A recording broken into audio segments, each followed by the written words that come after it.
आज मैं solution of pair of linear equations in two variables by elimination method पर कुछ क्वेश्चन कराऊंगा। ये दो क्वेश्चन मैंने लिखा है जिसमें हमें ये दो लीनियर इक्वेशन का सेट है, दो सेट है, दोनों को हमें एलिमिनेशन मेथड से सॉल्व करना बारी बारी से। मैं पहले पार्ट को करता हूँ। 3x minus 5y minus 4 equal to 0, इसे हम इक्वेशन 1 ले रहे हैं। और इसका दूसरा इक्वेशन है 9x equal to 2y plus 7, इसे हम ऐसे भी लिख सकते हैं 9x, इन सबों को लेफ्ट साइड में कर लेते हैं। 9x minus 2y minus 7 equal to 0, ये हमारा दूसरा इक्वेशन है। एलिमिनेशन मेथड से करने के लिए हमें x या y किसी का कोफिशिएंट बराबर करना है। तो इक्वेशन 1 और 2 में देखिए, इक्वेशन 1 में x का कोफिशिएंट 3 है और इक्वेशन 2 में x का कोफिशिएंट 9 है। तो इसके लिए हम इक्वेशन 1 में 3 से मल्टीप्लाई कर दें।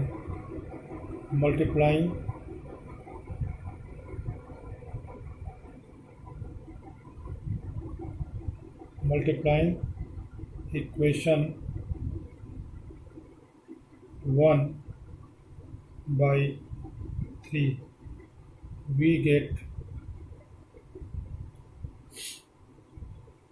9x हो जाएगा।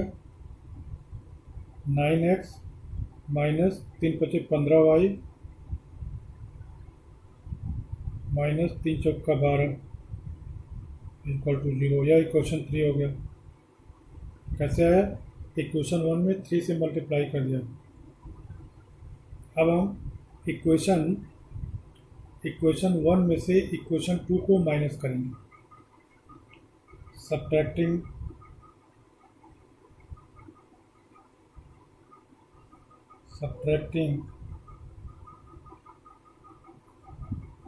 इक्वेशन 1, इक्वेशन 2,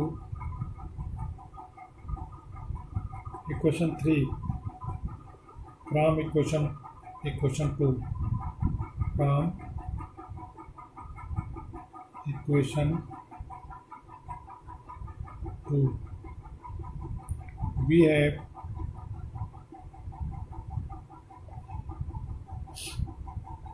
तो इक्वेशन 2 ये है और इक्वेशन 3 है, इसको सब्ट्रैक्ट करेंगे।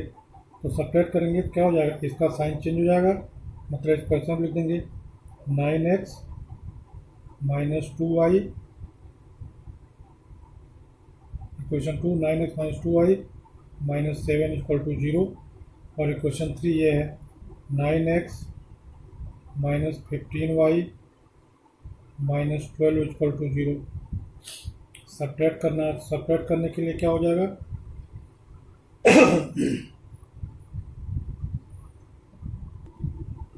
तो हमें इसको सब्ट्रैक्ट करना, तो इसका साइन चेंज हो जाएगा। ये माइनस हो गया, ये प्लस हो गया और ये प्लस हो गया, तो ये कट जाएगा। और ये 15y में से 2y घटेगा तो कितना हो जाएगा? 13y। 15y में से 2y माइनस हुआ कितना हो जाएगा? 13y। और यह 12 में से 7 घटेगा तो कितना हो जाएगा? 5 प्लस 5 इक्वल टू 0। तो इसका मतलब क्या होगा? इसका मतलब ये हो गया कि y equal 13y equal to -5 और y इक्वल टू -5/13।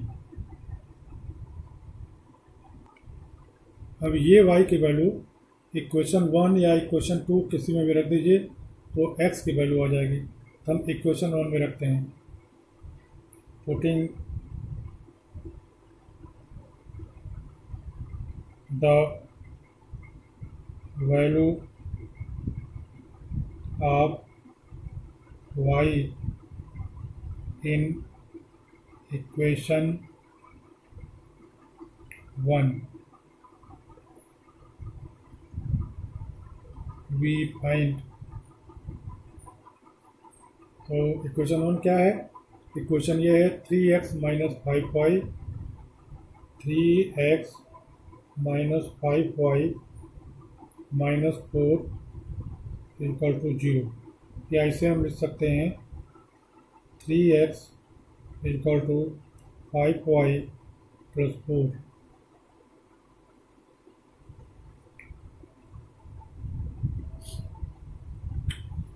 अब इसे हम लिख सकते हैं r 3x इक्वल टू 5 और y की वैल्यू कितनी है -5/13 -5/13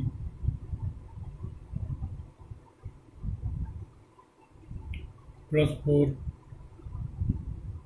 तो ये कितना हो जाएगा -25/13 -25/13 प्लस 4। तो यहाँ से हो गया r 3x इक्वल टू -25/13। तो 3x इक्वल टू हो जाएगा, इसका एलसीएम लेते हैं 13 हो जाएगा, यहाँ से आपका -25 हो गया और ये 3 चौका 52 52। अब इसे हम लिख सकते हैं 12 में से 5 गया 7 और 4 में से 2 गया 2/13। तो यहाँ से आ जाएगा x इक्वल टू 27/13 और ये 3 नीचे आ जाएगा इंटू 3। तो 3 से कट जाएगा 3 त्रिका 9 9/13। तो hence we have x is equal to 9/13 and y is equal to -5/13। अब इसी तरह से मैं दूसरा पार्ट करने जा रहा हूँ। सेकेंड पार्ट है, second question, x/2 plus 2y/3 equal to -1। इसको हम एलसीएम लेकर के थोड़ा सिम्प्लीफाई कर लेते हैं। तो इसका एलसीएम हो जाएगा r, पूरे का एक साथ एलसीएम लेता हूँ या रहने एक ही तरफ कर लेते हैं। 2 और 3 कितना हो जाएगा 6। तो 2 से 6 को मल्टीप्लाई करिए 3 का x में मल्टीप्लाई करिए, 2 का 6 से डिवाइड करिए, 2 से 6 को डिवाइड करिए 3 आएगा, 3 से x में मल्टीप्लाई कर दिए तो हो गया 3x। इसके बाद प्लस, अब 3 से 6 को डिवाइड करिए तो कितना हो जाएगा 2 का 2y मल्टीप्लाई करिए तो 4y, ये हो गया 3x plus 4y equal to -1।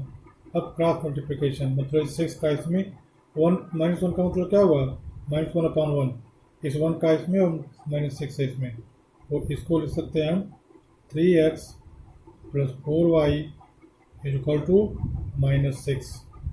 यह हमारा इक्वेशन 1 है। अब दूसरा जो पार्ट है इसका x minus y/3 is equal to 3। और इसमें चूंकि डिनोमिनेटर में एक ही जगह 3 है तो पूरे इक्वेशन को 3 से मल्टीप्लाई कर देते हैं जिससे कि ये नीचे का 3 कट जाए। तो इसे हम लिख सकते हैं 3x माइनस, इसमें 3 से मल्टीप्लाई करेंगे तो y 3 कट जाएगा माइनस y और ये इक्वल टू कितना हो जाएगा 9। ये हमारा हो गया इक्वेशन 2। अब किसी से मल्टीप्लाई वगैरह अब करने की जरूरत नहीं क्योंकि इक्वेशन 1 में 3x है और इसमें भी 3x है। अब हम इक्वेशन 1 में से इक्वेशन 2 को माइनस कर देते हैं, subtracting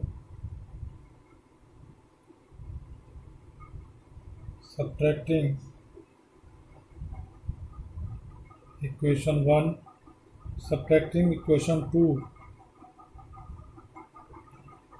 from equation 1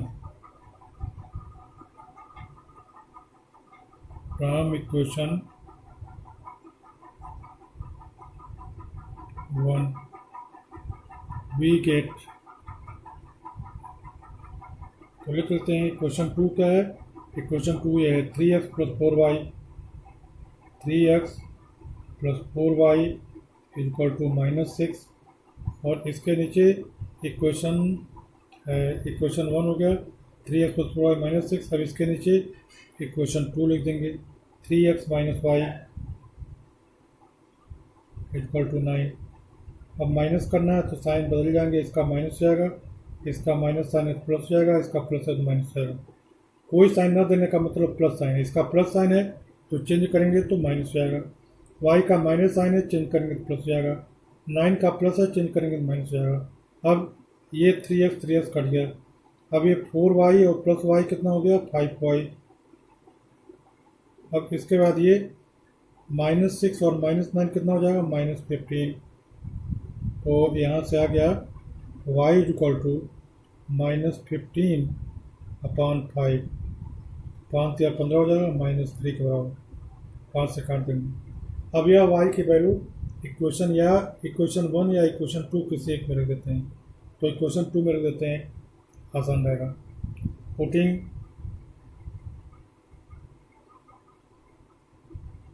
putting the value of y in equation 2,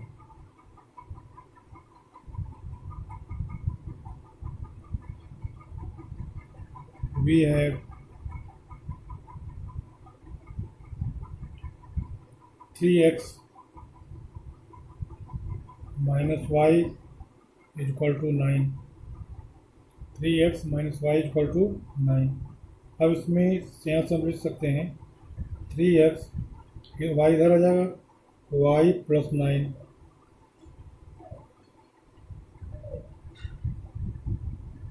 और y की वैल्यू कितनी है -3 है, रख दीजिए -3 प्लस 9 इक्वल टू +6। 9 में से 3 गया 6 बचा। तो इस तरह से हमारे पास x और y की वैल्यू आ गई। Hence we have x is equal to नहीं, ये तो 3x की वैल्यू हो गई, तो x की वैल्यू क्या हो जाएगी, x की वैल्यू हो जाएगी 6/3 equal to 2। 3x equal to 6, तो x की वैल्यू 6/3 इक्वल टू 2 हो गया। तो x की वैल्यू 2 आ गया एंड y की वैल्यू -3 आ गई। अब इन दोनों इक्वेशन को मैं एलिमिनेशन मेथड के साथ सॉल्व कर दिया। अगर आप चाहें तो इन दोनों इक्वेशन को सब्स्टिट्यूशन मेथड से सॉल्व करेंगे तो भी आंसर इतना ही आएगा। सब्स्टिट्यूशन मेथड में पढ़ा दिया हूँ, आप इन दोनों इक्वेशन को सब्स्टिट्यूशन मेथड से सॉल्व करिएगा तो आंसर इतना ही आएगा। तो इस तरह से आज मैं इसको एलिमिनेशन मेथड से बताया। इसके अलावा भी अगर कोई प्रॉब्लम है तो कमेंट बॉक्स में कमेंट करिएगा आप लोग, और अगर हमारे वीडियो को सब्सक्राइब न किए हों तो सब्सक्राइब कर लीजिए, क्योंकि सब्सक्राइब करने से फ़ायदा है, जब भी मैं कोई वीडियो बनाऊंगा तो आपको उसकी सूचना मिल जाएगी, जिससे आप आसानी से वीडियो देख सकते हैं। Thank you.